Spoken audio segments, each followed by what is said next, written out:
If these two equal, well then our applied primary voltage times our primary current, right, has to equal our secondary voltage times our secondary current.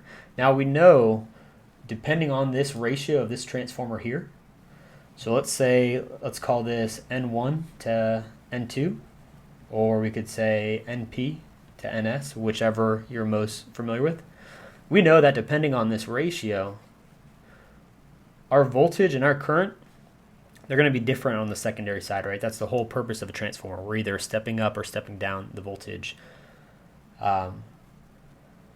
So the trick is, we know that we can solve for A, right? We can change this to VP over VS. If we divide the secondary voltage, and then we can get this on the other side, we can have IS over IP, right?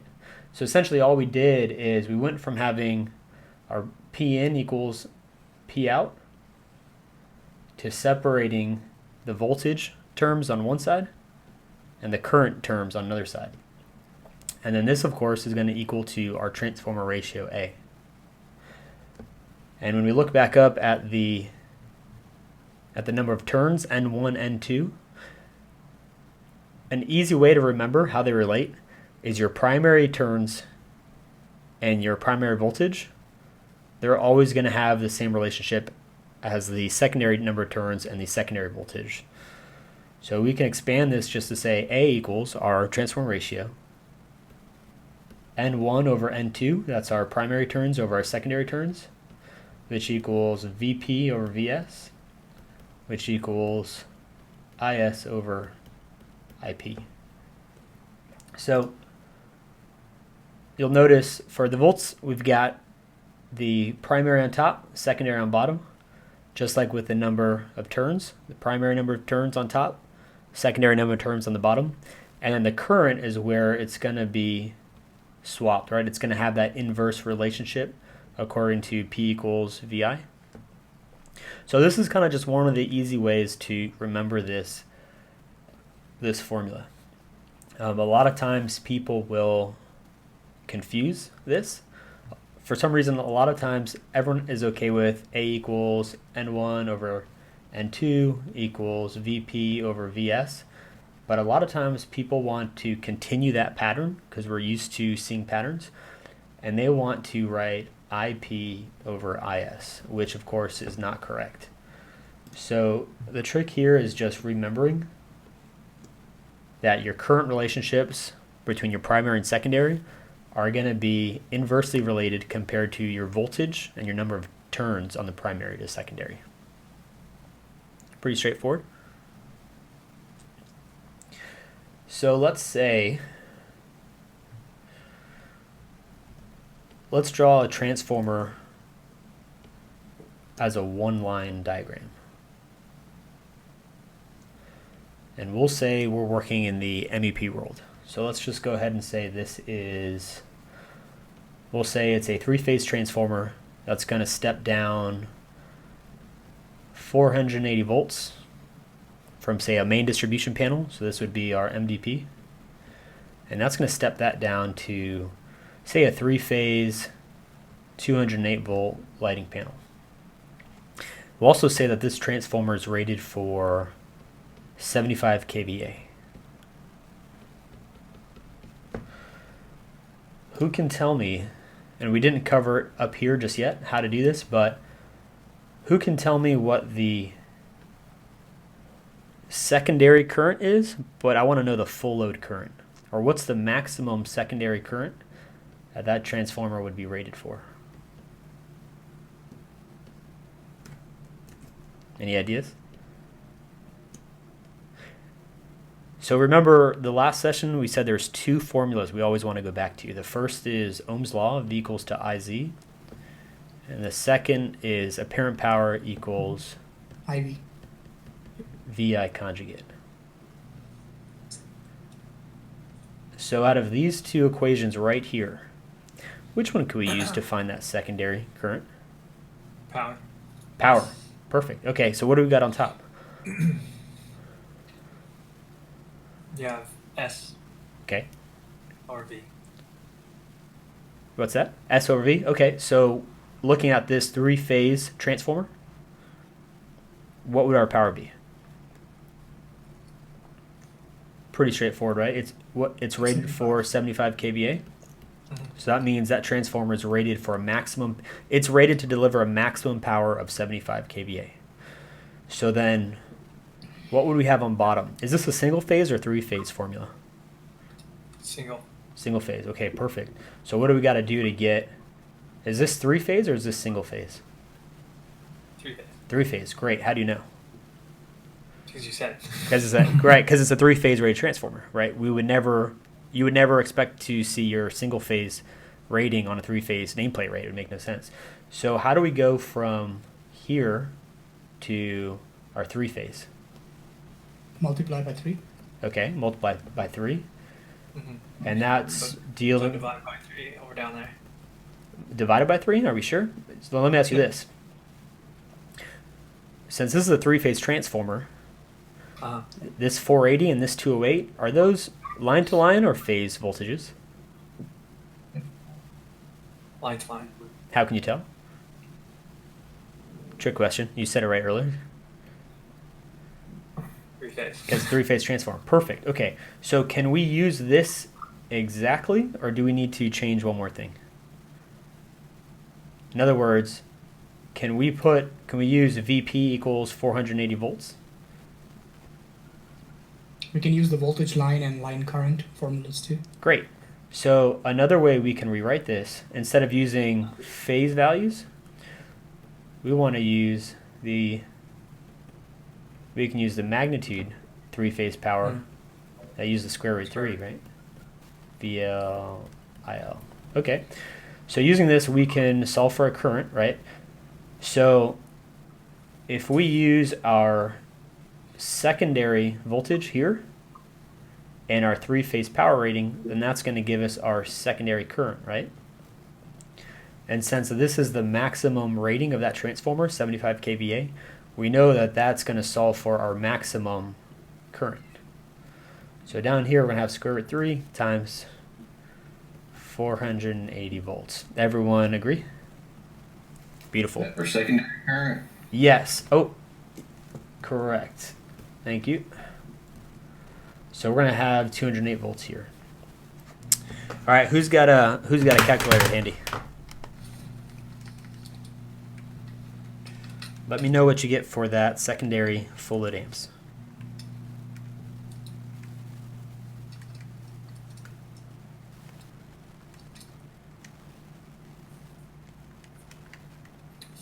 Yeah, I got 154.64. You got 164.64. Okay. Did anyone else? 154. 150. 154.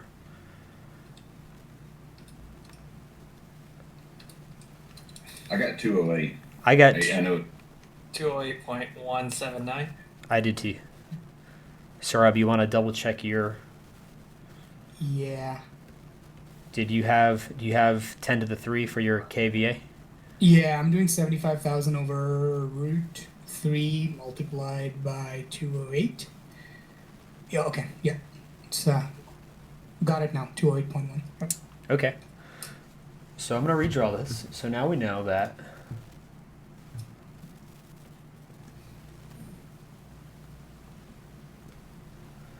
so we've got, this is three-phase, 75 kVA. And we've got 480 volts divided by 208 volts. So great. So we just solved for RIS equals 208.2 volts. Now, Amps. man, I am just all over the place today, huh? 208.2 amps. Thank you. So now I want us to solve for this primary full load amps. I want to solve it first using our transformer ratio A, and then I want to check our work by doing the same formula we did here, except using 480 volts using our primary line voltage. So who can answer me this? How can we solve for our primary current using our transformer ratio if we don't know what N1 or N2 is? Do we know everything? We know VP, VS, and VI. Perfect. And IS. Exactly. Right. Exactly. So it doesn't matter if we don't know exactly what N1 or N2 is. We know that this ratio here is going to have the same ratio as VP to VS, right? So we can actually solve for A, can't we? We can say A is going to equal to our primary voltage, right, over our secondary voltage. So A is going to be 480 volts divided by 208.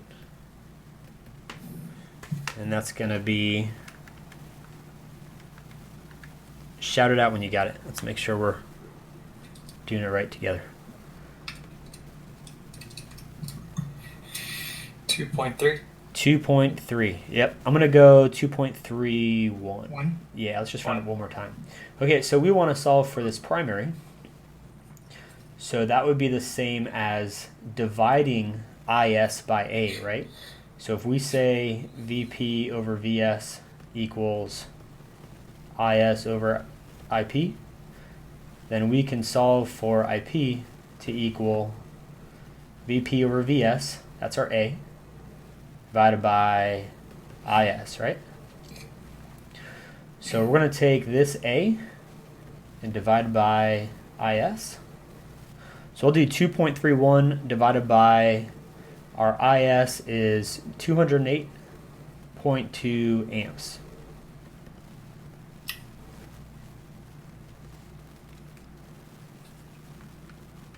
Go ahead and shout it out as soon as you get it. 0.011. Yeah, hang on.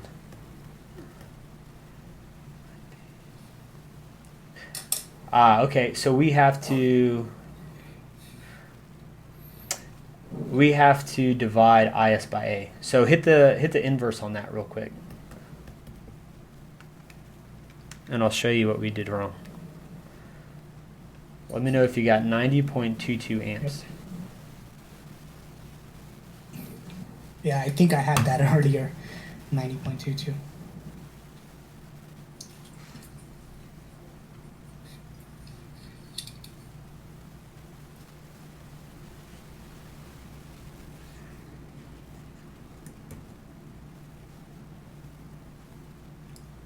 There we go. So it's actually going to be IS over A.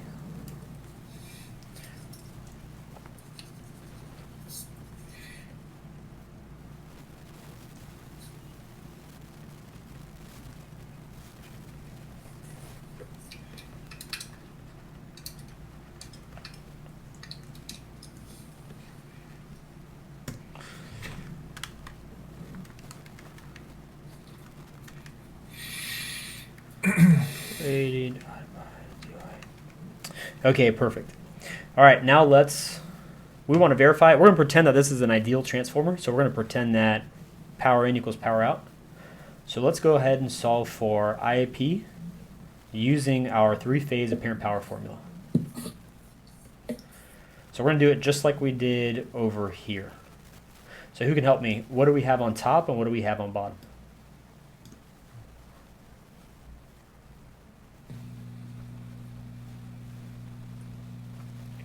Right, so we're going to use this same formula that says three-phase power equals square root 3 times VL-IL.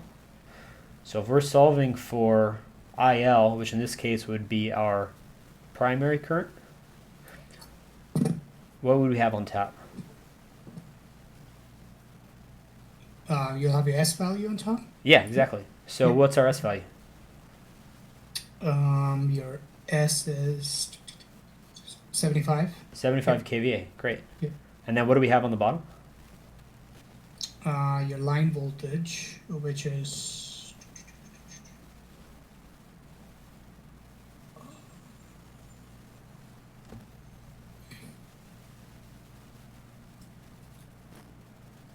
Okay, yeah, 480. Yep. Okay, 480 multiplied by the line current, which is Hang on.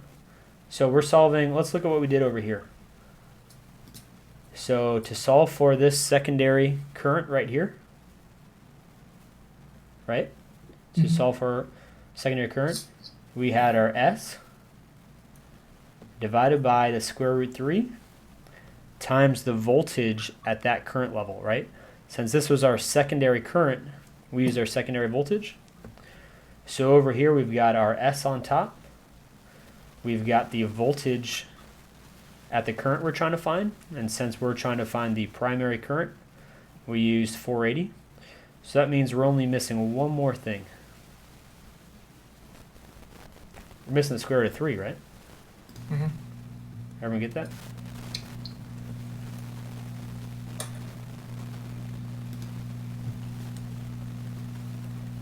So if all of these are equal, we should prove that our transformer ratio formula works. So go ahead and multiply this out. Shout it out when you have the answer. We should expect to find the same value of 90.22 amps.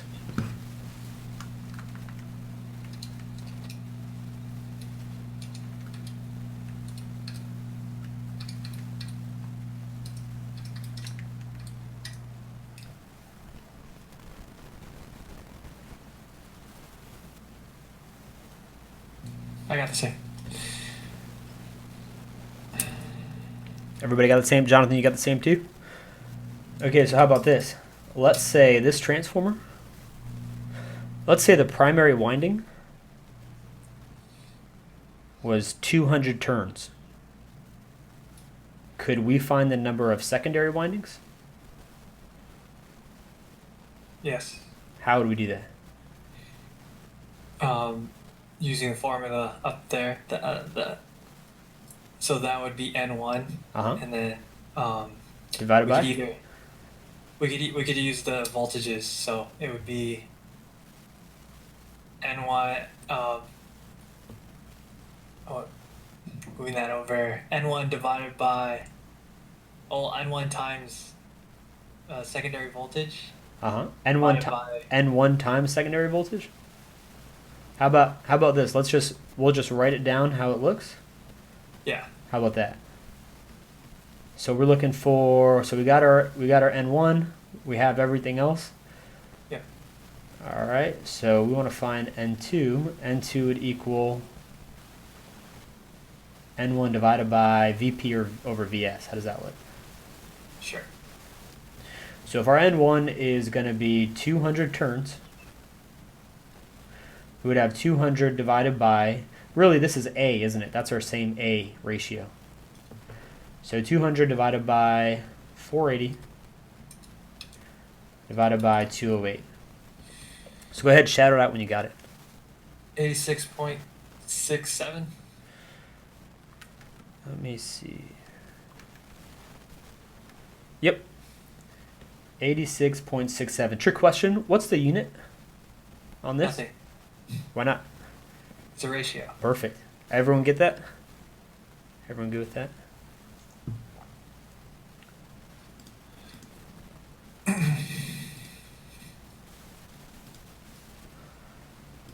Let's try this.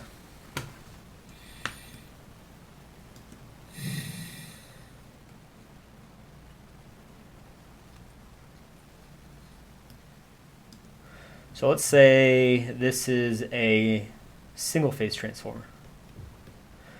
And we're going to say it is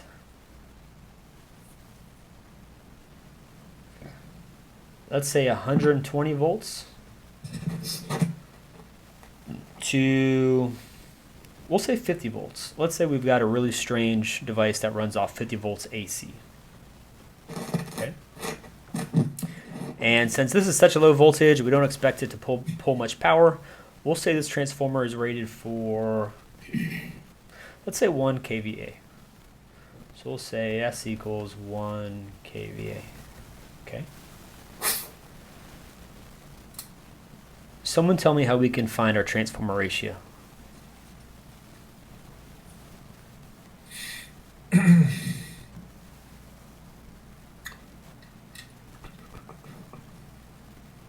How about this? Um, What's the first assumption on a non-ideal transformer? Or I'm sorry, on an ideal transformer. What's the number one assumption? No losses. No No losses, losses, yeah. which means how can we use that to derive a formula on the fly if we need to?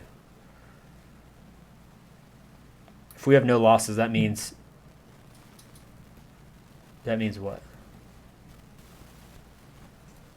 Right? Your That means if we have no losses, then the power that this P system in equals sees. P out. Yeah. Exactly. So in other words, let's look at that. This is ideal. So we've got a really big system, and we're just looking at this particular spot where the transformer is. Mm-hmm. That means this system, in terms of power only, not talking about the changes in voltage and current due to the ratio, we're talking about power only. You'll notice that 100% of this power is going to transfer to this side, right? It's almost like, again, from a power standpoint only, it's almost like the system doesn't even see that transformer. All right? So how can we use that to find A? So if P in equals P out,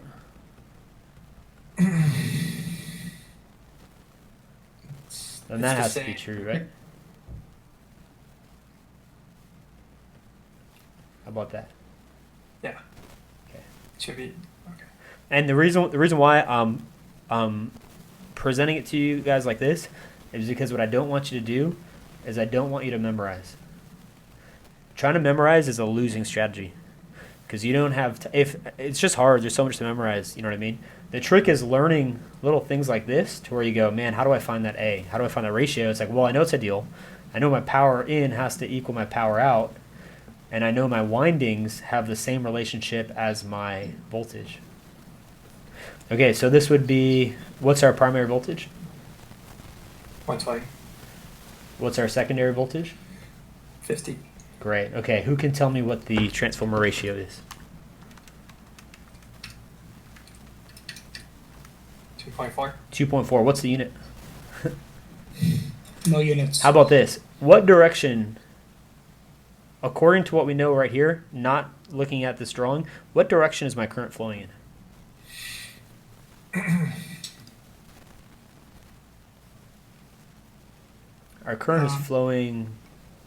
Towards the secondary? Yeah, we assume top to bottom because typically on a diagram, you're always going to have your primary voltage first and your secondary voltage after.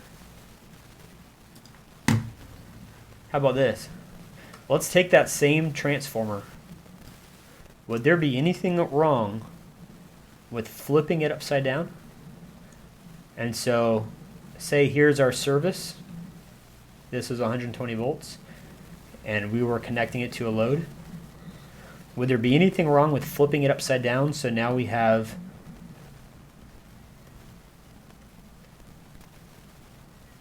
our service on top and a load on bottom? And let's just assume it's 50 volts to you.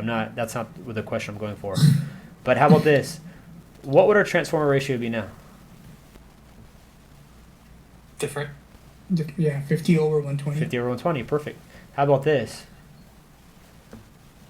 Assume that this transformer was rated high enough that this wouldn't damage it. What if we did have 120 volts on the primary? Now what? What's our secondary voltage? How about this? Up here, let's look at this.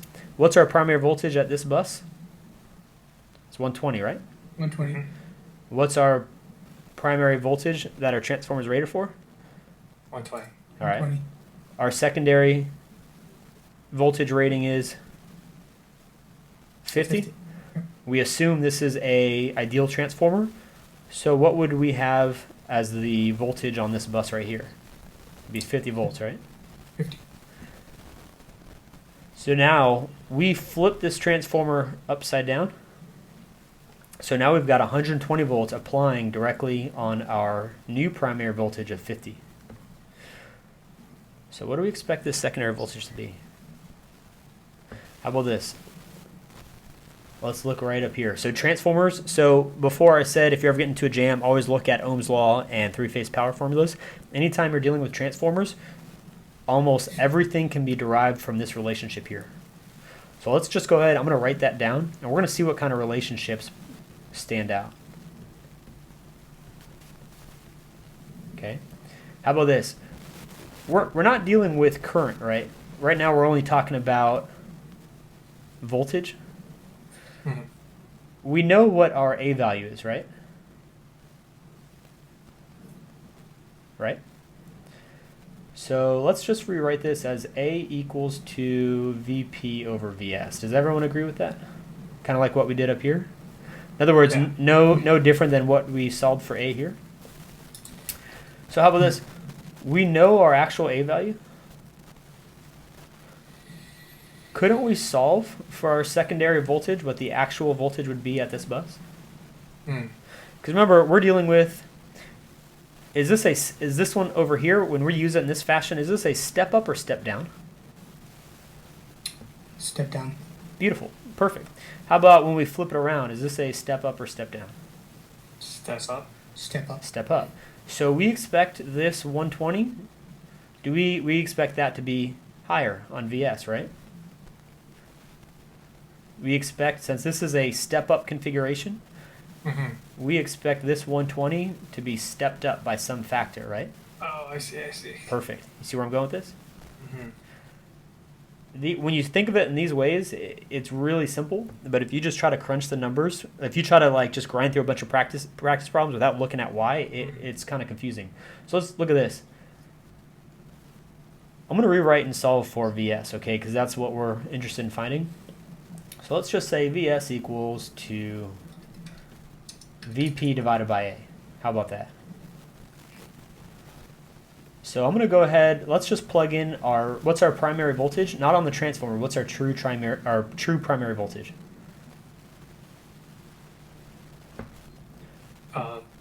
What's our 120. Yep, we're applying a primary voltage on that, okay? So we got 120. And we said A was what? 50 divided by 120. 120. Go ahead and punch that in your calculator. Let me know what you get. We expect it to be larger, don't we? Mm-hmm.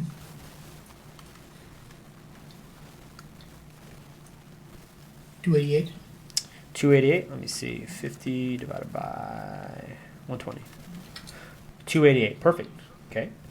And this also, we had that hypothesis that 120, it should be greater on the secondary since it's a step up. So we also know we're going in the right direction, right? That's a quick way to check our work. What if we applied that up here? And you'll notice when I solved for A, so you have two things, right? You have your primary voltage rating and your secondary voltage rating, and then you have your actual applied primary voltage and you have your resulting secondary voltage, right? So really the best way to think of your ratings, that's really just your transformer ratio, right? That's really just your N1 to N2. Now that doesn't mean you have 50 turns and you have 120 turns. That's just saying the ratio of this transformer is such that if you were to apply 50 volts, you would get 120 volts, right? Just like over here, this is saying that the ratio A of this transformer is such that if you apply 120 volts, you're going to get 50 volts, right? That's why they give us transformer ratings in terms of VP and or VS, because typically you're not going to have this, right? You're going to want to use the correct rated transformer. But a lot of times in the real world, you're going to get something like this, and you're going to see this too in different problems. So someone shout out, what's a common transmission line? What's a nominal voltage on a transmission line? Just throw out a number. 34.5. Sure, 34.5. Whoa, that's not what I wanted. So 34.5. Let me pop onto a new page.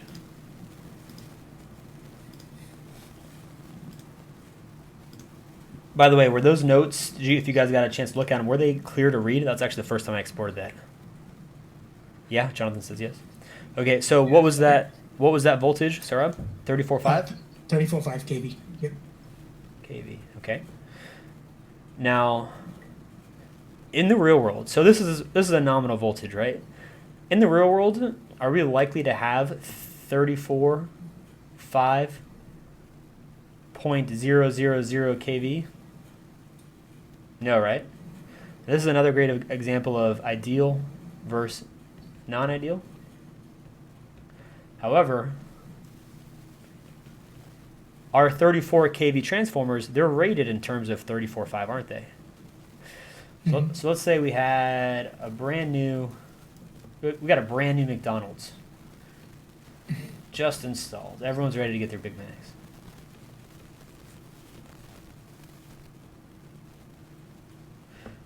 So let's say we've got a three-phase 34.5 kV to, they might have a 40 volt piece of equipment there, maybe. Let's say 208. I think that's more realistic. So we've got a 34.5 kV to 208 rated transformer. And we'll say McDonald's, maybe they're pulling a decent amount of power. Let's say 115 kVA, right?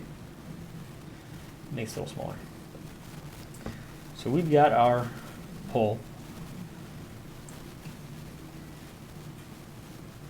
Now, say we've got a meter on this pole, and we actually say we're at 360 kV. This is the true voltage on that transmission line. So I want to know a couple of things. On this is our main panel for that McDonald's. We want to know how much McDonald's is using, how much power they're using. So we've got a smart meter, right? That's measuring the current. How much current is that McDonald's seeing? And what's the true voltage on that panel? So we want to know the voltage on that panel, and we want to know the current at that panel.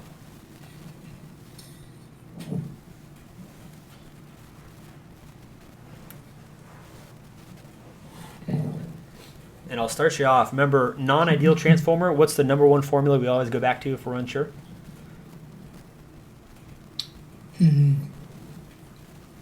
Non-ideal transformer, what's our biggest assumption? What makes it, I'm sorry, ideal. Excuse me. Okay. It's your no loss, no power loss. No loss. Okay, so what can I write out here that will support what I'm trying to find? P in equal to P out. P in equals to P out. Okay, how about break that up into voltage and current? VP times IP equals VS times IS. Beautiful. Okay. So how about this? We're calling VP and IP and VS and IS. We're looking at this transformer right here, right? So the voltage on this panel and the current flowing to that panel, we'll assume max load, right? Is that our primary or is that our secondary? Secondary. Okay. So that's our secondary. So how do we solve for VS or IS? We know, let's look at what we know. We know we have a three-phase transformer, right? And we know the rating of that transformer is 345 kV to 208. Is it a step up or step down? Step down. Step down, okay. And we know that the power rating is 115 kVA. It's kind of hard to see.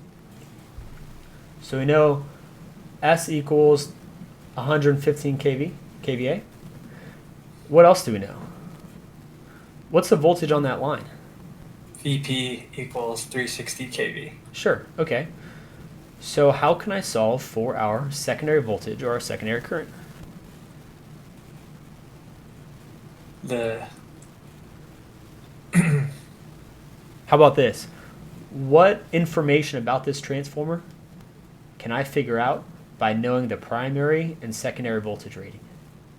you figure out amps Mm, or let's scroll up really quick. So if I know VP and VS, what can I find out about that transformer? the ratio. Ratio, beautiful. And just like in this example, so in this example, when we needed to find the true VS, we divided by VP by A, didn't we? So really, let me just draw this out to the left, and I'll pick a different color just to keep it separate. So we know that A equals VP over VS equals IS over IP. this ratio A is so important because essentially that's what we're either going to step up or step down by. Let's look at that. So I've got a transformer that looks like this. Okay, this transformer has some VP and some VS, right? And it's got a secondary current and it's got a primary current. I'm going to solve for VS first, right? So I'm just going to put VS to where A is, and I'm going to put A to where VS is. Okay? So if we assume this is a step-down transformer, then we're stepping down VP by the inverse of A, right? Likewise, we can say that VP equals A times VS. So that also says that our primary voltage is A times bigger than our secondary voltage, isn't it? Or our secondary voltage is A times smaller than VP. So anytime you hear step up or step down, that factor is decided by A, right? Which is just the number of turns on your primary to your number of turns on your secondary, which gives you the same ratio of your voltage applied on the primary to your voltage resulting induced in the secondary. So this is why our ratio is so important. So let's use that information. I'm going to go ahead and pick red again. Let's use that information. So let's look back over here. Let me know if this is, if you can't see this. I know it's a little crammed, but we know the VP and the VS rating. We know our true applied voltage. Can we find that true voltage on the panel? Yeah. Sure we can, right? How about, go ahead, Earl. What's the first step? To find VS, Sure. go VS equals VP over A. Okay. What, in this case, are we solving for the primary voltage rating of that transformer, or are we solving for the applied primary voltage? The true 360 kV. Yep, yep, that's the applied voltage. So we've got 360 kV on top, right? Is that what you meant? Yeah. Perfect. How about, what's my A? How do I find my A? A is the rating on the transformer, which is 345 kV divided by 208. Perfect. Now, before we solve, we said this is a step-down transformer. Mm-hmm. We're going to expect 360 to be smaller, right? Biggest mistake that's made with A is people either multiply when they should really be dividing, or they divide when they should multiply. Mm-hmm. It happens to all of us, myself included. So the quickest thing you want to do in your mind, anytime you're dealing with this ratio, which is very simple, but it can be troublesome at times, just do a quick check in your head. It's like, all right, this is a step-down transformer. It's McDonald's. It's a 208 three-phase commercial service, but my transmission line, it's a 345 kV rated line, but I know I've got 360 on it. I know that this has to be smaller by a magnitude of my A, right? So let's go ahead and solve. In other words, if we got that 360 was bigger by a factor of A, we immediately know we need to put on the brakes and backtrack, right? Yeah. Okay, so go ahead, solve. Let me know what voltage we're seeing. What voltage, if there's a technician at that McDonald's, if he put a meter on it, about what voltage would he expect to see? 217.04. 217.04, let me see. Yep. So we've got 217 point, we'll just say, we'll round to 217 volts. So that panel that McDonald's sees is 217 volts. All right. How about our I? What, on this 208 panel, what would be the maximum amount of current that panel could pull from that transformer? S divided by I? I mean, V? Okay, so we could do it that way, sure. So we'll do it both ways. How about that? Okay. So the first way is go ahead. Oh, Let's start with the formula first. mhm. So you had it. Go ahead. S equals IV. S equals IV. Do we need to change anything with this formula first? Question. No. Question. Is this single phase or is this three phase? 3 phase. So it needs to be square root 3. Right. Okay. So what It's form? the magnitude of. Yep. But really quick, what Yeah. this is the single phase formula, right? The way you, Sorry. this right here, this is the single phase formula, right? Mm-hmm. So that means my I and V, when we're dealing with three phase, we've got all sorts of different values, right? We got three phase, line to neutral, line to line, single phase. They're really just two different types, just go by different names. So if this is my single phase formula, what's my I and what's my V? Is it line or is it phase? It's phase, right? Phase. And just another thing too, get in the habit of writing your V first because your I always has a conjugate when you're dealing with the vectors. Mm-hmm. Okay, so we actually want to use our three-phase power formula, right? Another thing that's good to get into the habit of writing, just like a lot of times we divide when we should multiply and vice versa when we're dealing with A, people use the single-phase formula when they should use the three-phase formula, vice versa. A great habit to get in. A lot of people are like, I don't have time. You've got plenty of time to write down the formulas. Get in the habit of writing single-phase or three-phase first, because that's going to make you think. It's like, all right, it's a three-phase system. Do I have my line values? So okay, so we're using three-phase power equals. Go ahead, give me that formula. Root 3 line voltage times current, line current. Line voltage times line current. Perfect. Okay. These are all magnitudes, right? Mm-hmm. I'm just gonna leave them out because it's hard to write. So we want to solve for. Is this our primary current or our secondary current? Secondary. All right. So if we want to solve for our secondary line current, we need what value on this voltage here? 208. 208 or 217. 217. Good. Does everyone see why? Jonathan, good. All right. So let's go ahead. I'm just going to solve for. I'm going to say IS FLA for our secondary current full load amps. So we're going to divide S by these guys right here. So what do I have on top? What's my S value? What's my three-phase power rating? 115 kVA. Yep, 115 kVA. What do I have on bottom? What's my multiplier? Square root 3. And why is that? Because we're using the three-phase values. Mm-hmm. Okay. And then what's my voltage? 217. Perfect. Let's look at this really quick before we calculate this. So RS value of that transformer, it's rated for 115 kVA, right? And our true voltage on that panel, if this is an ideal transformer, is 217 volts, right? So this formula is essentially saying if this transformer can safely deliver a maximum of 115 kVA, that means it can deliver a maximum of our secondary full load amps at 217 volts, right?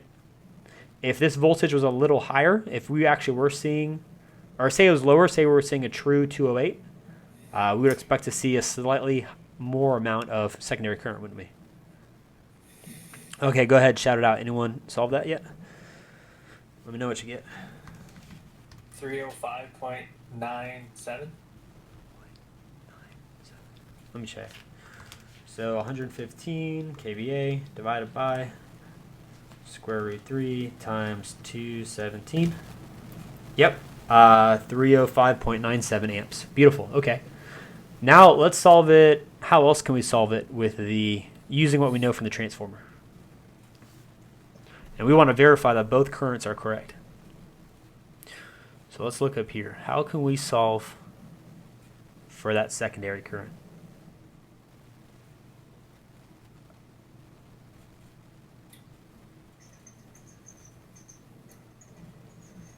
Multiply the IP with the turns ratio.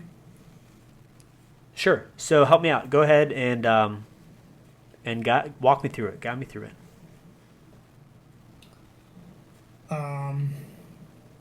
So you got your the ratio of 5 secondary over IP, and you're trying to find the IS, right? So Question: Do we know our IP?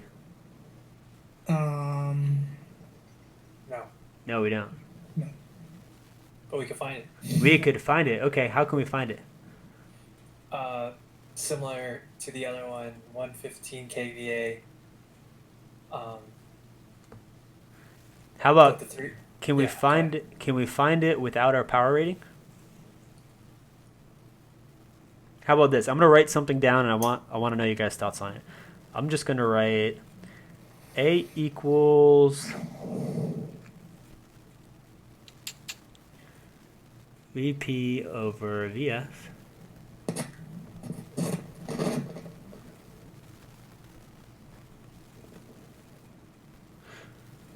So we might actually, I'm trying to think.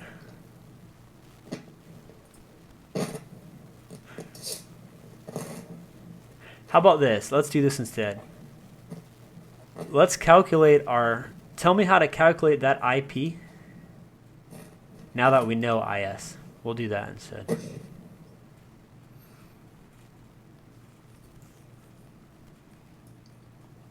Oh, okay. How would we calculate the true amount of current? Because this transmission line, right, it doesn't care about a McDonald's, it doesn't care about a transformer. The transmission line only cares about what it sees at the load, right? So essentially, all the transmission line is concerned about is what it sees right here going into that transformer, which would be our IP, right? So how would we use what we know about this transformer? And we'll go ahead and use these secondary full load amps that we just solved for with the apparent power formula. By solving for that, so it's VSIS. How about this? Can we do this? Or yeah, or just putting it right under. Yeah. Ah, okay. Yeah, which is exactly the same thing too. So let's go ahead and we'll say our IS is 305.97 amps. Just going to scroll down. Divided by that ratio. And that ratio we said was 345 kV divided by 208. Now, quick check. What's a very quick mental way to know that we're using the ratio correctly? We know what our secondary current is, right? What's our secondary current? It's about 305. Do we expect to have more or less current on the primary side being drawn by that transmission line? Less. Why is that? Should be more, I think, because it's a step down. Let's think about this. If we have a step down transformer, so we have VP IP and VS IS, and then we have a step up. You're right. I'm just want to make sure you've got the right thought process, because it's these little tricks of being able to just quickly make sure we're on the right track. It prevents us from going down the wrong path and choosing like a fake wrong answer. Because just like we talked about last night about like how they'll have answers that look to trap you, they might solve those problems using A incorrectly, like dividing when you should multiply, and they'll have those answers waiting for you. So step down. Anytime we're talking about step up or step down, what are we talking about? That's voltage, right? So step down voltage, we expect our VS to be less. We expect our IS to be more. Perfect. Step up, our secondary voltage is going to be greater. And our IS is going to be less, right? It's going to be opposite. So if we've got a step down transformer, is our primary current going to be more or less compared to our secondary current? Oh, step up. No, if Or we've got step down. Yep, back to this McDonald's here. So this is a step down transformer. Before. We know our IS. Yep, exactly. So we know our IS.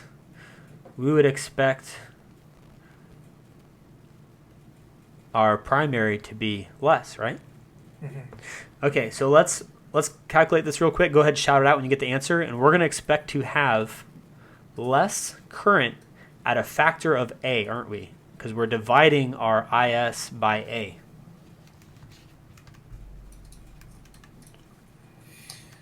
$184.47. Let me check.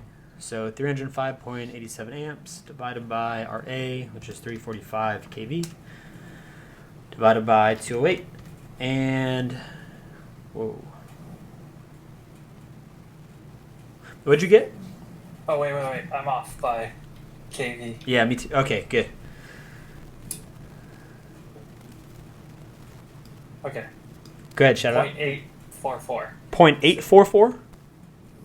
0.1844. Yep, okay, no worries. 0.184. How about that? Okay. So everyone see that our secondary current, to find that primary, we divide by A, right? So our primary current is a factor less than IS by a factor of A. Here's a great theory question for you. Why do we use transformers in transmission lines? Or actually, how about this? I'll pose it to you this way. What is one of the biggest reasons why we transmit voltage, or why we transmit voltage at a higher nominal voltage value? Why is it that we seek to send power with a higher voltage, and then we wait until we get to the distribution point to step it down? Why not? So this McDonald's, we'll say they use 208 volt three phase, maybe fryers, ovens, right?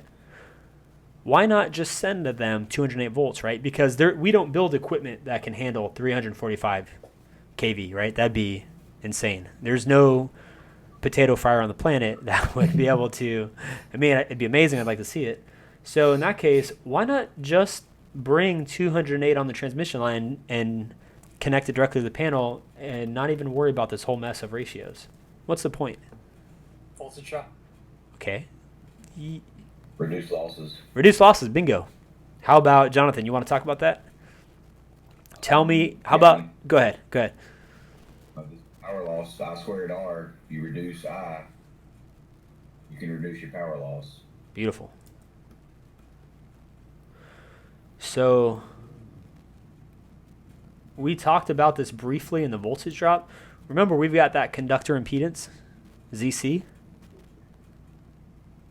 We're going to experience a loss through that conductor just by sending the current, right? So if here's our McDonald's, here's our Golden Arches, and here's our utility. What happens if we send the McDonald's 208 volts? And what happens if we send it our 345 kV? There won't be 208 over there. Here's the thing. So we got two options, right? One, send it at 208 volts all the way from the utility all the way to McDonald's, no transformer, right? Or send it at 345 kV and step it down at McDonald's. Mm-hmm. Step down with transformer. So what would we say? A step down transformer has a much greater primary voltage, but it has a what primary current? Lower. Much lower, right? So let's look at this. When we're sending, so this McDonald's, our secondary current, we'll assume that full at amps is 305, right? And our primary was 0.184. It's quite a difference. That's about, 3 magnitudes smaller? So at 208, our I would be 300, we'll say 306 amps. And it was really at 217, but that's okay. And then on our 345, that transmission line, this I, right, would be what? That would be our primary, 0.184 amps. Does everybody kind of see where I'm going with this? So just like Jonathan said, what would be the more efficient way to send power over a long distance? Higher current or lower current? Lower. Lower current, right?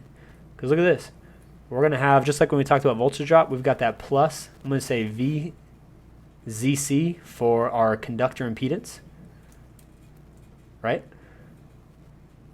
The conductor impedance, it is what it is, right? We're going to use, I mean, obviously, we could argue that different voltage levels, yes, we're going to have a different size conductor, but let's just assume that's constant. The current that goes through there, the lower the current, the lower VZC, right? If we look at Ohm's law, V equals to IZ. So that means, this is a great theory question. That means if I goes down, what happens to our voltage drop? Our voltage drop goes down. So that means we have less voltage drop, we have less losses.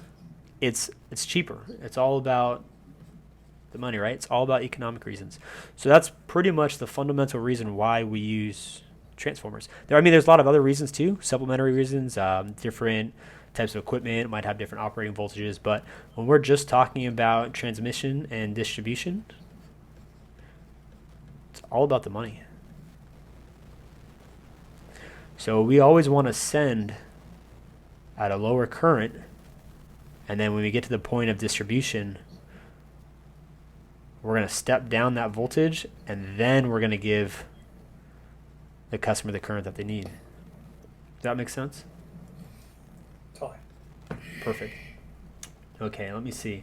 I had a lot more prepared. We've kind of been on it for a while. I just want to make sure we cover some of the more important things. This stuff is really basic. I would suggest to practice it a lot. Practice that ratio formula. A equals VP over VS, N1 over N2, IS over IP. We did a problem solving for one of the turns. We did multiple problems solving for a different voltage and current. And we did a few problems solving for A, but just be familiar with that. It's a really simple formula, but applying it always isn't so simple. It can be sneaky. Some of the stuff I'm going to gloss through really quickly because we're not going to be able to spend as much time on it. The most important thing is that ratio formula. So really quick, ideal transformer means what? No loss. Equal to P out. Yes, so ideal, we have no losses, or our efficiency equals 1, and Pn equals P out. So really quick, we'll talk about non-ideal. So our efficiency is no longer 1, right? Because these are going to be different. In other words, Pn is not going to equal to P out.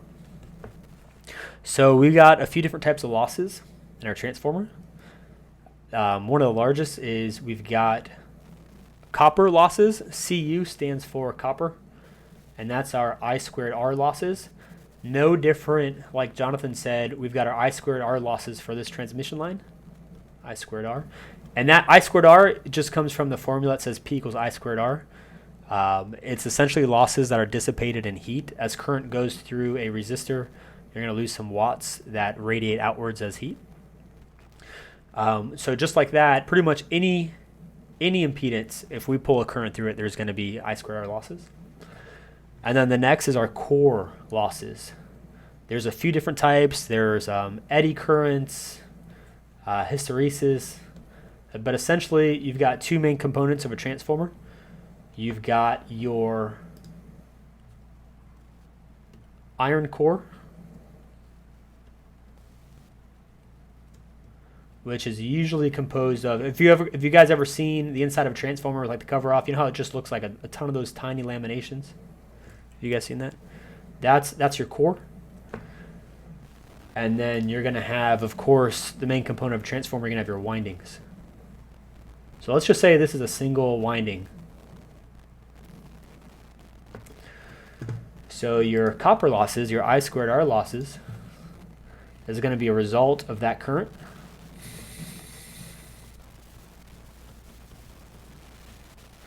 So if you knew the transformer resistance and you knew the current, you could easily find your copper losses, right? And then your other losses, your core losses are, you're going to have really small circular currents that are induced. So let's say if this was a sheet of one of those laminates. Whoa, what happened?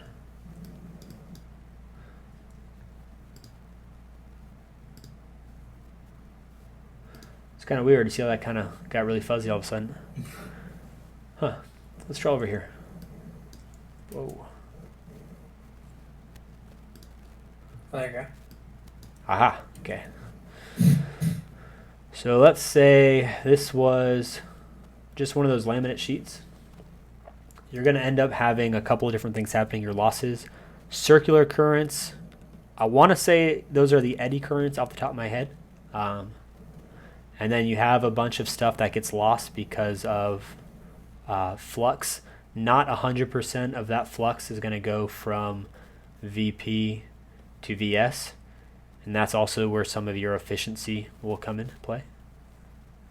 So how about this really easy peasy efficiency question? I've got a 3-phase 75 kVA rated transformer, and it's currently operating at 45 kVA. And by operating, I mean if this is my transformer on that pole,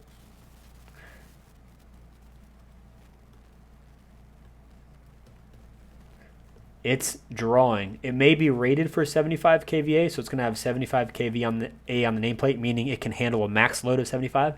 But that McDonald's, that customer is only pulling a total of 45 kVA. We'll say it's got an efficiency of,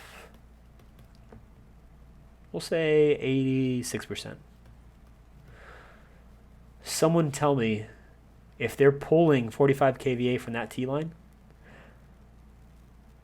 how much power is actually being consumed by McDonald's? So in other words, our 45 kVA would be RP in. And then I'm asking you to find what is RP out.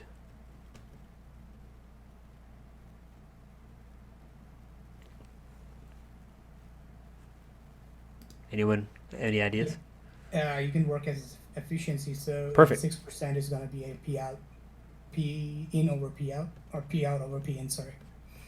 So we can say efficiency equals P out over P in. We know our. Do we know our P in or do we know our P out? P in. Perfect. So we want to solve for P out. So P out equals P in times efficiency. Someone help me out. Let me know what you get. 38.7 kVA. 38.7 kVA. So without using my calculator, how can I do a quick check in my head? Needs to be around 86% lower. Yeah. I mean, Perfect. Yep. than that. Yeah. Everyone see? It's just a really easy, just a quick check. We know that it's not. We know that it's non-ideal. We know we've got 86%. So we expect to not have all of that 45 kVA. We expect a little bit of drop. How about this? What is my total transformer loss in watts?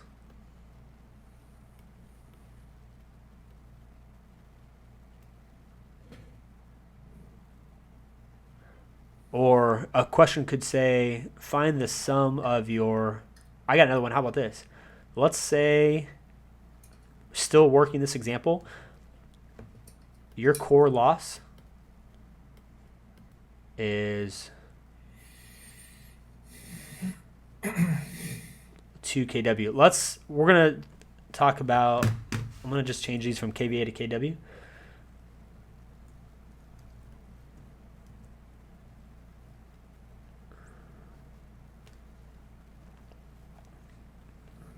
Okay, so let's say we've got 45, the transmission line sees a total of 45 kilowatt load, and we know our McDonald's is pulling 38.7 kW, and I'm going to say your iron losses in that transformer are 2 kW.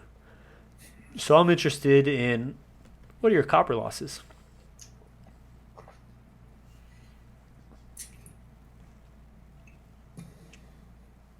We can use the power. We know the power output, so we can use the P out plus the copper plus the core. Yeah. Yep. In other words, we've got 45 in, 38.7 out. We could find the total by just taking the difference, couldn't we? Right? Yep.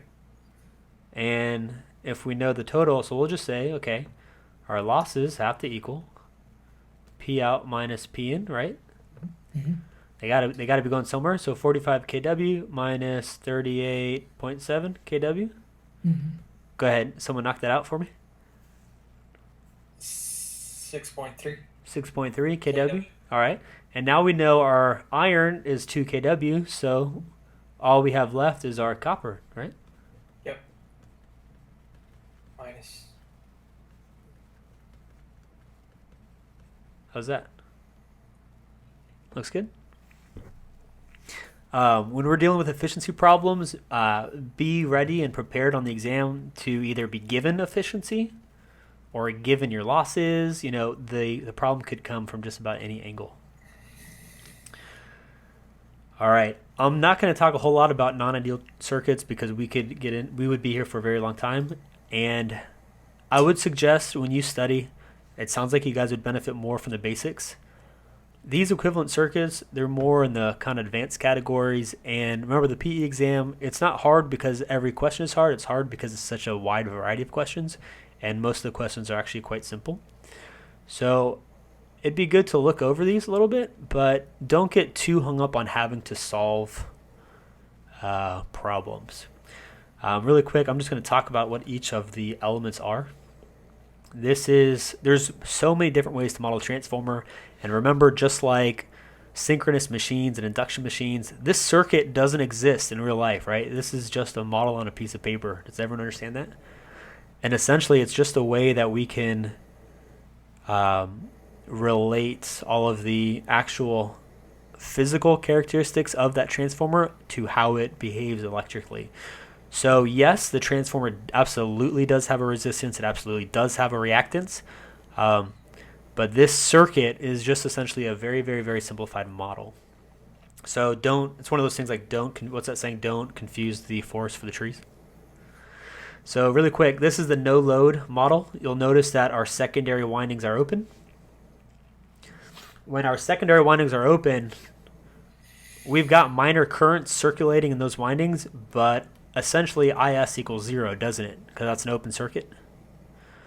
So that means all of our current, this is called the magnetizing branch, or essentially everything that's associated with the magnetic field in that transformer. So you have a magnetizing reactance and a magnetizing resistance. Since IS is 0, when we're not loaded, when we put power on the primary, we can essentially say that IP equals IO. Or that's a way to solve for IO, right? We could have a transformer like this with an amp meter. And if we know our applied voltage, I'm using P for applied, not for phase. So this could be a single phase or three phase. If we know our applied voltage and we can measure that primary current with an amp meter when there's nothing connected on the secondary, and we can essentially say that IO is going to equal whatever we measure here, right? Because essentially all of our primary current is going straight into that magnetizing branch because none of it is going to the load. Make sense? Next model is the loaded model. This is like fully loaded or heavily loaded because you'll notice there's no magnetizing branch, right? The magnetizing resistance and reactance is going to be really small compared to an actual load because that's actually the internal impedance of the transformer. So here we're going to assume that the load is so great that IO is essentially 0. course, it's not 0 in real life. Again, this is just a model. But by saying IO0, it simplifies things quite a bit. And you'll also know that here we've got some resistance and some reactance. A lot of times in the no-load model, you will see this here too. You've got primary resistance, secondary reactance, secondary resistance, secondary reactance, pretty much the electrical characteristics of the windings. Again, it's all there's so many different models, different authors like different stuff. Expect to, if you get an equivalent circuit question like this on the PE exam, expect them to give you maybe the circuit, and then they're going to use the words. They're not going to tell you, hey, this reactance right here is J2 per unit. They're going to say the magnetizing reactance is X. You know, they're going to give you the vocabulary, and they're going to expect you to know how to work it. So these questions, I think it's relatively safe to assume that it's better to spend more time covering as much of a wide area as the basics than deep diving in the equivalent circuits.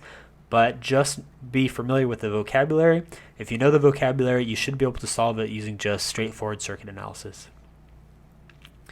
Okay, moving on, because there's still a few more things I want to cover. Let's look at this really quick. So we've got this ZS right here. This is our load. And so now we've got our secondary impedance, right, and our primary impedance. Let's look at this. So transformer impedance. Let's say we've got, just like that other model over there, I'm going to call this ZS for secondary and ZP for primary.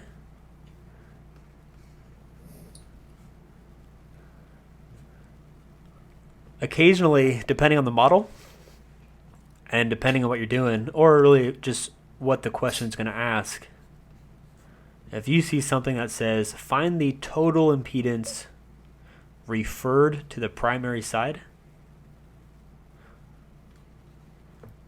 or find the total impedance referred to the secondary side,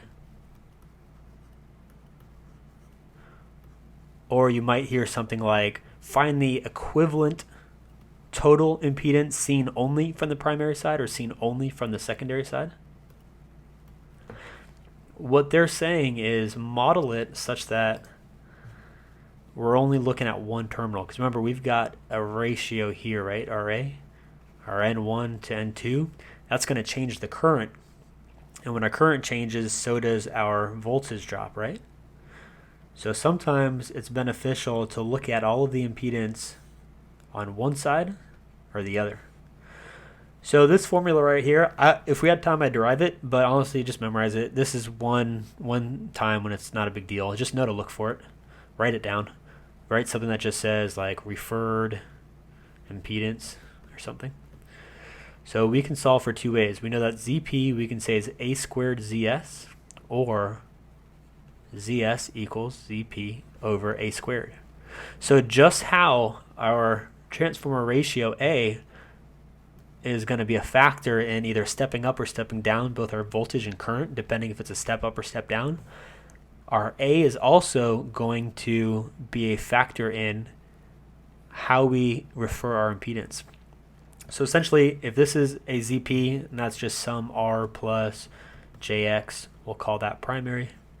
And our ZS is some RS plus X of S. We could say that this would be what? We could say A squared times RS plus JX of S. See that? That's all we're doing. Mm-hmm. They're essentially the same. It's just you're looking at it differently. And same thing down here.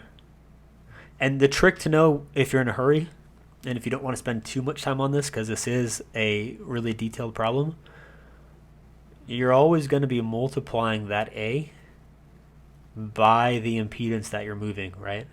So over here, ZP equals A squared ZS. That means to refer ZS to the primary side. In other words, turn that secondary impedance into the value that we would see if we were measuring from the primary. Okay, boom, multiply it by A squared.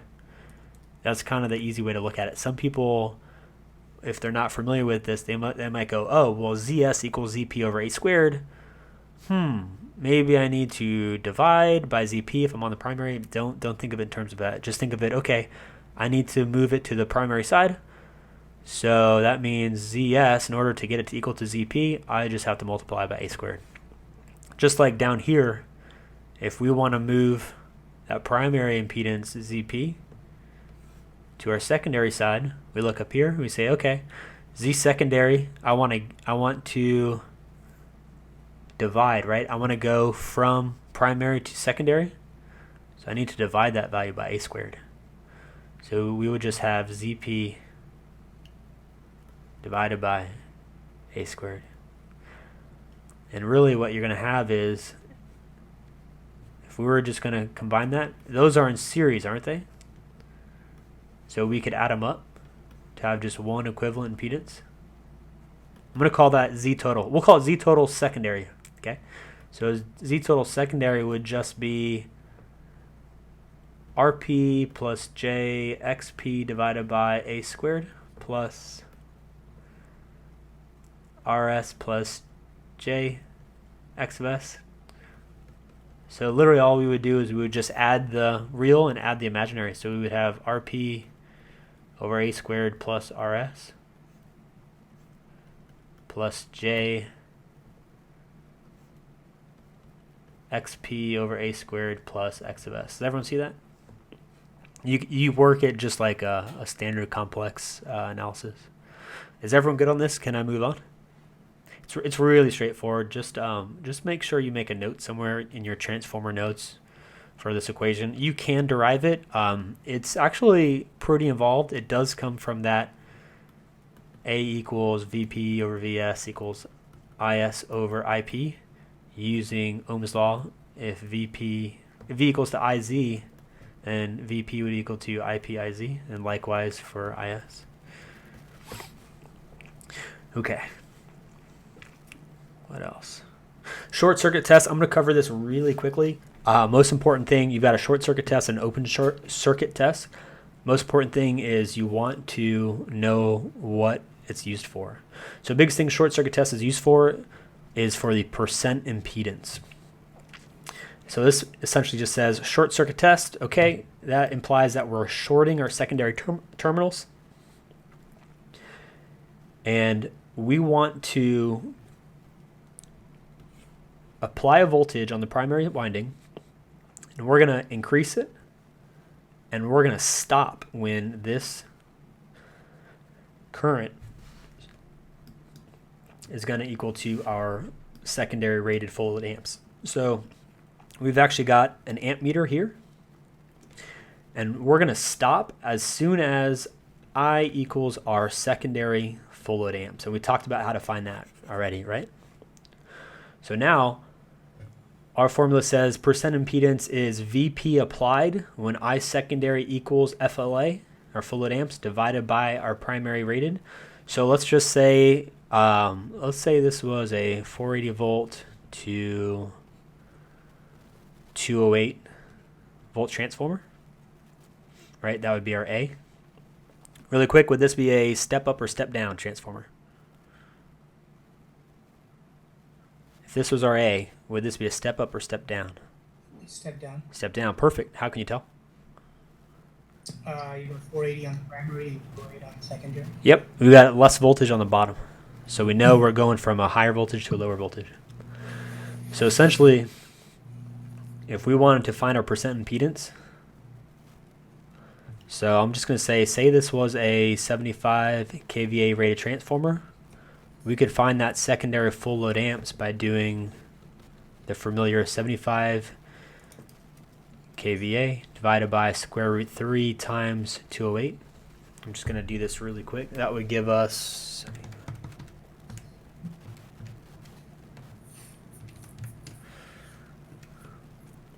that same.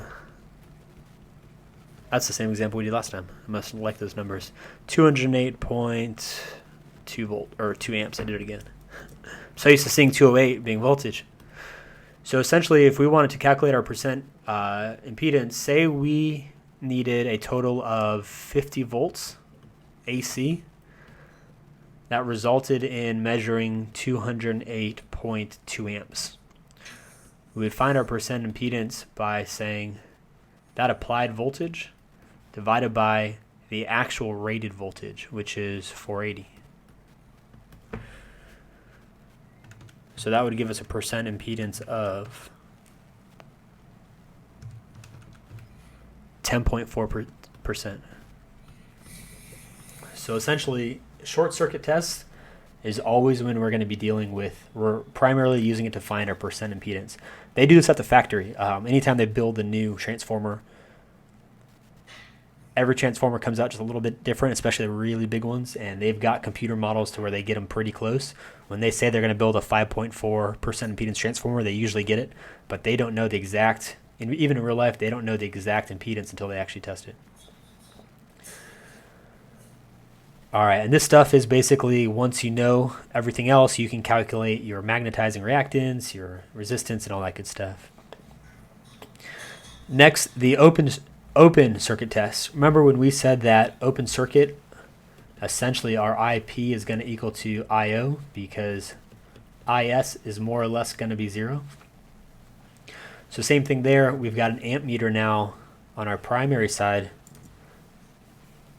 and we're using that to measure the current when we apply our rated full load voltage. So we're not varying the voltage this time around. We're applying our rated primary voltage with no load. And the amount of current that this draws is going to be equal to our IO. So if you're asked what is the purpose of an open circuit test for a transformer, or most nearly select the reason for conducting an open circuit transformer test, if we know IO and we know VP, well, what can we find? We can find our magnetizing values, right? And typically they're also going to have a power meter, like a watt meter. So this says, okay, we measured the power during the magnetizing test or during the open circuit test. We know we applied the rated voltage, boom, we can find the total resistance in that branch. Then we can find the total apparent power magnitude in that branch. And when we know, we calculate S, we measure P, then we can solve for reactive power, Q, is all that is. And then once we know the reactive power, we can solve for our reactance. Again, this stuff is more detailed. Most important is just knowing what the two tests are for. But it is very possible to get something like this on the exam, but it's not as likely. Let's do, how about this? Because I don't want to go too late. Would you guys rather see, we got two different things we could do. This tends to be, that's the example I was talking about earlier, it tends to be confusing if you've never seen the math worked out, and then once you work it out, it's clear as day.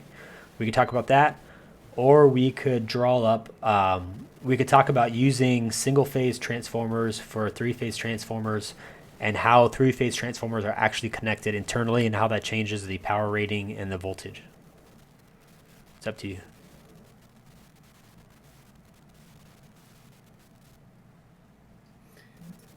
Personally, for me, Zach, the topic of auto transformers tends to be pretty confusing. Okay. And so I'm not sure if that's something you have a little bit of info on. I don't have that in front of me ready to go because we're only going to be going for an hour. How about Earl and Jonathan? Do you guys have a preference of covering the transformer full load losses and losses versus drawing up the three-phase connections? Three-phase connection is probably the weakest for me. Okay, Jonathan, is that good for you? Actually, I'm probably not. I've got to travel early in the morning, so I apologize, but I'll check the notes whenever you upload them or email them. Okay, no worries. Like I said, this was complimentary for winning the contest, so it's all good. All right, so let's look at this. I'm going to zoom out a little bit. So let's look at delta Y. Remember that a three-phase transformer, like we looked at the very top, three-phase transformer, really all that is, you've got three different sets of primary and secondary windings that are grouped on a common core. So essentially, there's nothing special about a three-phase transformer, and essentially all it is three single-phase transformers that are in one tank. It's going to look like that. Most transformers are kind of like that model, where you've got, there we go. So you've got one core, you got a second core, and you've got a third core column. And that flux circulates through each of those cores. And you have the primary and secondary windings are usually superimposed on top of them. Like that. One on top and one inside of it.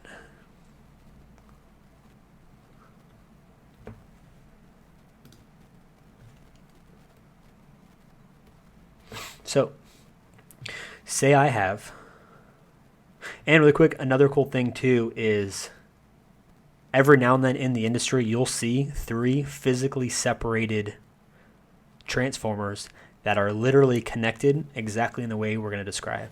So the important thing is to remember is that a three-phase transformer, it's really just three single-phase transformers. Okay, let's look at the first one. So the first one I think is delta Y. So we know in a delta Y configuration, our delta is like this, right?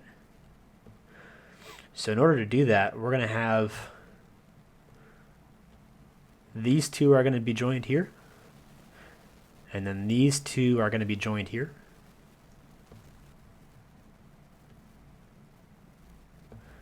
And then to get the last leg of the delta, we're going to come all the way down here. So let's say we'll call this point right here, we'll call that tap A. We'll call this B. And we'll call this C. So that would be like going from A to B to C. And on this side, to get our Y, we know that all three are going to have that shared center point, right? Then after that, we're going to have three individual legs. So we'll call that A, B, and C. So let's call this our A. Let's call this our B.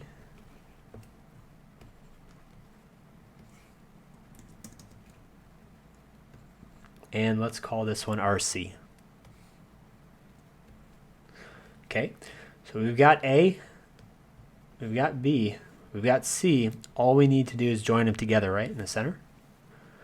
So I can take the bottom legs of each transformer that I didn't touch yet, hop over the other phases, tie them in like that. That makes sense? If you ever see, next time you're in an electrical room, go ahead and look at the nameplate of the transformer. A lot of times you'll see something just like this. And then either on top or on bottom, it'll say delta Y. And delta Y is the most common type of transformer for your primary to your secondary. Now, let's say we made this up out of three single-phase transformers. So each one of these down below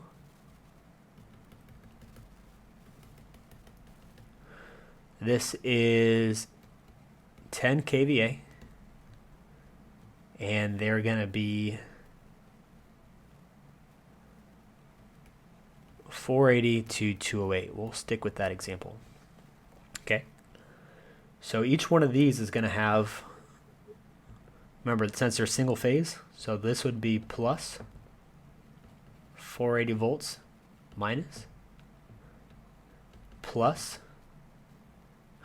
actually let's do, I'm going to pick a single phase voltage. We'll say that's 120.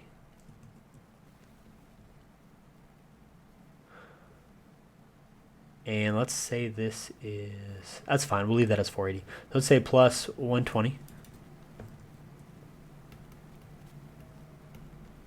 We're going to work our way all the way down. So 480.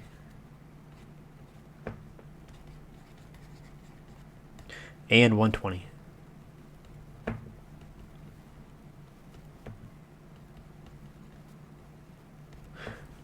Now each of these are rated for 10 kVA. Anytime we're dealing with the equivalent power, all you do is add them. It doesn't matter if they're delta or Y. So our total three-phase rating would be 10 plus 10 plus 10. So this would be a 30 kVA three-phase transformer. Now what would our VP and our VS be?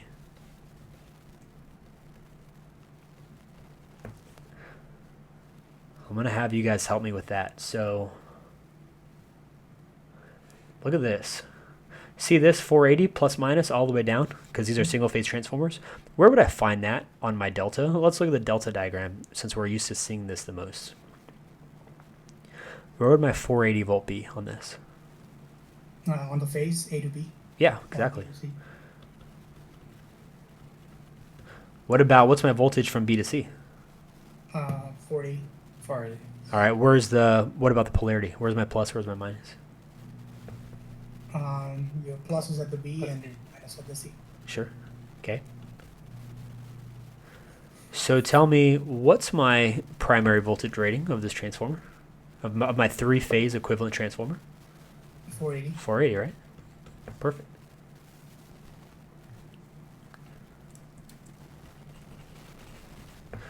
Now, how about my secondary? This 120, remember, because this is our single-phase ratings of each of those. Where's my 120 volt on this Y diagram? A to neutral. Exactly. So really quick off the top of your head, what is my secondary, trick question, what's my secondary voltage rating of this three-phase transformer? 120. Square 3. Yep, square root 3, right? If this is 120 volts from A to neutral, if we want to go from A to B or A to C, if we want to find that line to line, Square root 3, 120. Perfect. Yep. which is essentially just about 208. Mm-hmm. So that'd be 208. It's tricky. Yep. Always, I'm telling you, I am the biggest stickler. I didn't used to always be like this. I used to never write down my notes. I used to never draw diagrams. I used to never use subscripts, superscripts. When I started doing it, everything just got a lot easier. Draw diagrams every single chance you get. Because even looking at this, if you really take a minute and look at it, yes, you can see essentially this is the neutral. And you can see that, yeah, okay, it is plus 120A to neutral. It is plus 120B to neutral and C to neutral, but it's just not as easy. Always draw out every diagram you can. So I don't think it's necessary. I'm not going to work out the rest of them. If you were to do, say, a delta-delta or a y-y are the only different types, you're essentially just going to work your sim way down. And if these were single-phase transformers on a delta-delta, the VP and the VS of our three-phase would equal the same for our single-phase, right? Since this essentially is one leg, right? So you just got to be careful. You just got to work it out. All right, it's about 10:30. Do you guys have any questions based off what we covered? And sorry, I'm sorry I don't have anything for the auto transformers. If you go through the videos, though, they're pretty straightforward. And when you work here, I'm gonna get off the screen really quick.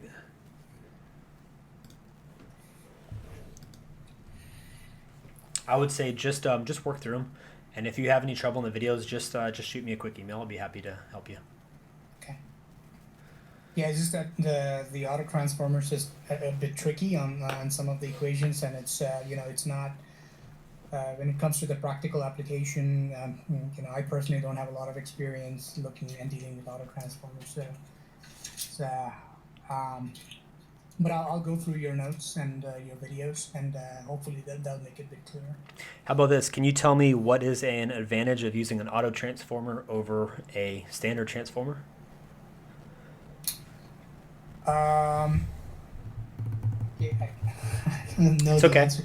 The reason why I'm quizzing you is because I want to make sure you know the differences. So what's the biggest difference of an auto transformer? What's our number one assumption? What makes it an auto transformer?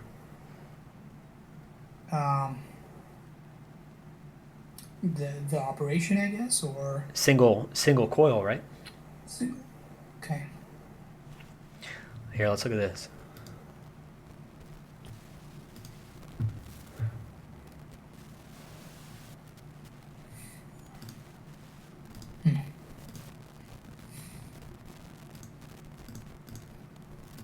So an auto transformer. So if we have a normal transformer that looks like this.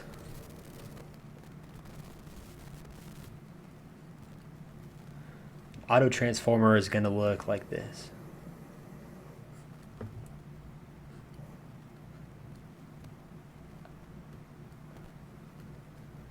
So on a standard transformer where you have those coils, they don't touch, right? Yeah. They usually they're kind of sandwiched together in real life, or they're inside of each other, but there's no electrical continuity between those two coils.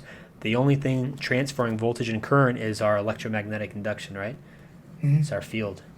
On an auto transformer, you literally have one winding and one winding only. And depending on where you tap that third leg is going to change that ratio. So how about, once you think of it in terms of this, it starts to become a lot more clear.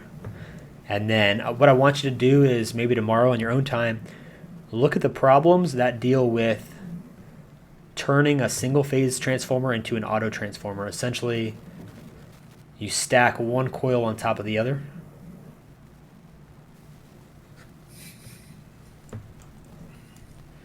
It's acting up again. So essentially you would do that, and then you would use that bottom leg as your center tap. Try working those problems. Sure. I think if you can do those, I don't know why this isn't deleting. If you can do those, once you get the hang of them, it'll stick with you pretty well. But really quick, the important thing is with a single coil, your manufacturing costs are down. But I want to say off the top of my head, I think your power rating is less too. I don't think it can handle as much power. The number one application of auto transformers, and you probably see them on a daily basis, you just don't know it, is for voltage regulation. So remember when we worked voltage regulation yesterday, we talked about full load versus no load. Mm-hmm. Say back to that example of 345 kV when you pick that nominal voltage and that McDonald's. Let's draw it over here. So that McDonald's, that 208 panel, if it was seeing less, or how about to get 208s off of that pole mounted transformer, we would need to see exactly 345 kVA coming into this transformer. Mm-hmm. But let's say it was slightly less. We'll say it was actually 333 kV.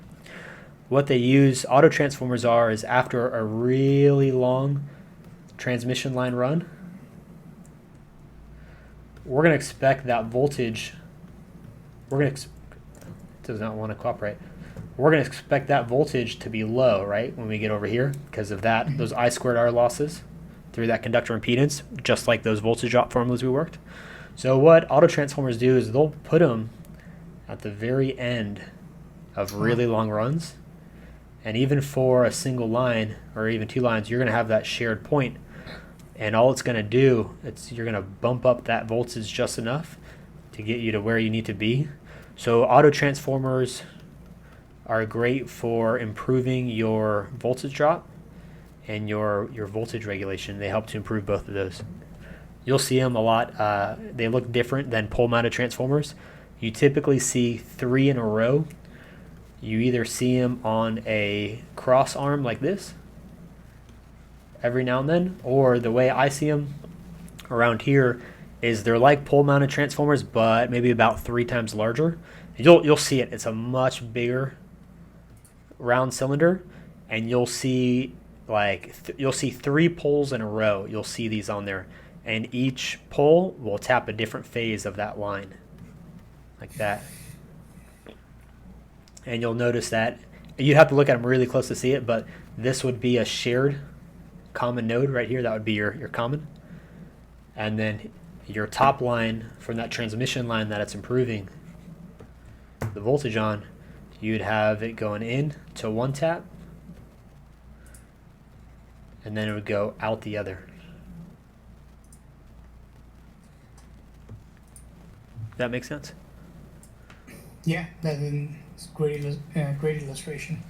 So I would just say work those problems. If you have any questions, just shoot me an email. So yeah, happy to thanks. get you. Appreciate it.